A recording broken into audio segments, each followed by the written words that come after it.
என் அன்பு தமிழ் சொந்தங்களுக்கு வணக்கம். வெஜ் நான்வெஜ் சேனலில் இன்றைக்கி நம்ம கோதுமை அப்பம் எப்படி பண்ணுறதுன்னு பார்க்கலாம். என் சேனலை இன்னும் சப்ஸ்கிரைப் பண்ணாமல் இருந்தால் இந்த சப்ஸ்கிரைப் பட்டனை கிளிக் பண்ணுங்கள். மறக்காமல் இந்த பெல் சிம்பிளையும் கிளிக் பண்ணுங்கள். என் ரெசிபி உங்களை தேடி வரும். ஃபஸ்ட் நம்ம வெல்லத்தை கரைச்சிக்கலாம். அதுக்கு 1/4 கப் அளவுக்கு தண்ணி ஊற்றிருக்கேன். அது கூட 1/4 கப் அளவுக்கு நாட்டு சர்க்கரை சேர்க்குறேன். உங்கள்கிட்ட வெல்லம் இருந்தால் வெல்லத்தை பொடிச்சு சேர்த்துக்கோங்க. நல்லா மிக்ஸ் பண்ணி விடுங்க. இது கரையட்டும். வெல்லம் நல்லா கரைஞ்சிருச்சு பாருங்கள், நல்லா கொதிக்க ஆரம்பிச்சிருச்சு. இந்த ஸ்டேஜில் நம்ம அடுப்பு ஆஃப் பண்ணிவிட்டு இதை வடிகட்டி எடுத்துக்கலாம். இப்போ நம்ம ஆப்பத்துக்கான மாவை ரெடி பண்ணிக்கலாம். அதுக்கு ஒரு வாழைப்பழம் எடுத்துருக்கேன். இதை மேஷ் பண்ணிக்கலாம். நான் ஒரு வாழைப்பழம் எடுத்திருக்கேன். 1/2 கப் கோதுமை மாவுக்கு ஒரு வாழைப்பழம் சரியாக இருக்கும். நீங்கள் ஜாஸ்தியாக எடுத்திங்கன்னா அதுக்கு தகுந்த மாதிரி வாழைப்பழம் போட்டுக்கோங்க. வாழைப்பழத்தை நல்லா மசிச்சாச்சு. இப்போ இது கூட 1/2 கப் அளவுக்கு கோதுமை மாவு சேர்க்குறேன். 2 டீஸ்பூன் அளவுக்கு தேங்காய் துருவல் சேர்த்துக்கலாம். ஒரு பிஞ்ச் ஏலக்காய் பொடி, தேவையான அளவுக்கு உப்பு, ஒரு பிஞ்ச் அளவுக்கு பேக்கிங் சோடா அதாவது சோடா உப்பு சேர்த்துக்கலாம். இது எல்லாத்தையும் நல்லா மிக்ஸ் பண்ணிடுங்க.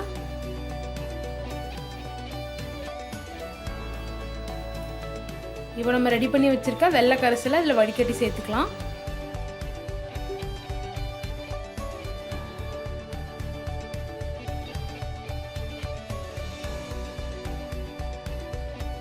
வெள்ளை கரைசலை சேர்த்துட்டு நல்லா மிக்ஸ் பண்ணி விடுங்க.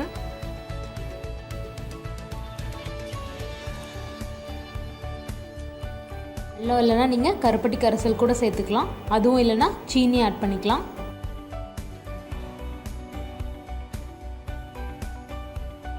வெள்ளைப்பாகு பண்ணும்போது தண்ணி ரொம்ப சேர்க்க வேணாம். இந்த ஸ்டேஜில் வெள்ளைப்பாகு பத்தலைன்னா நம்ம தேவையான அளவுக்கு தண்ணி ஆட் பண்ணி பணியார மாவு பதத்துக்கு கரைச்சிக்கலாம். மாவு இந்த மாதிரி பணியார மாவு பதத்துக்கு ரெடி பண்ணிக்கோங்க. நம்மளோட மாவு ரெடியாக இருக்குது. இப்போ பணியாரமாக ஊற்றிடலாம். பணியார கல் வச்சு சூடானதும் எண்ணெய் ஆட் பண்ணிக்கலாம்.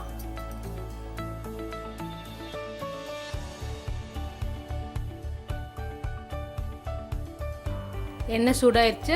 இப்போ மாவை ஊற்றிடலாம். ரொம்ப குழி நிறையா ஊற்ற வேணாம், பாதி குழி ஊற்றினா போதும்.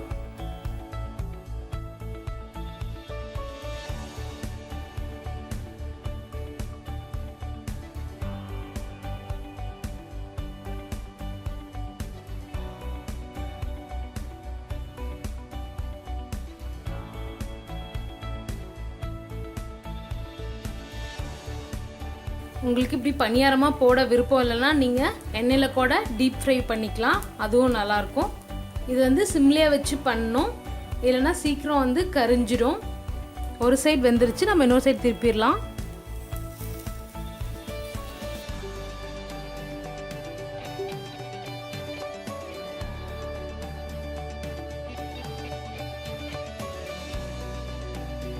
ரெண்டு பக்கமும் நல்லா வெந்துருச்சு. இப்போ நம்ம எடுத்துடலாம்.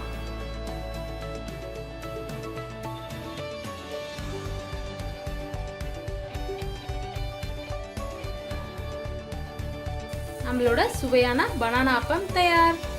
இந்த ரெசிபியை உங்கள் வீட்டில் கண்டிப்பாக ட்ரை பண்ணி பார்த்துட்டு எப்படி இருந்ததுன்னு எனக்கு கமெண்ட்டில் போடுங்க. மறக்காமல் வெஜ் அண்ட் நான்வெஜ் சேனலை சப்ஸ்கிரைப் பண்ணுங்கள்.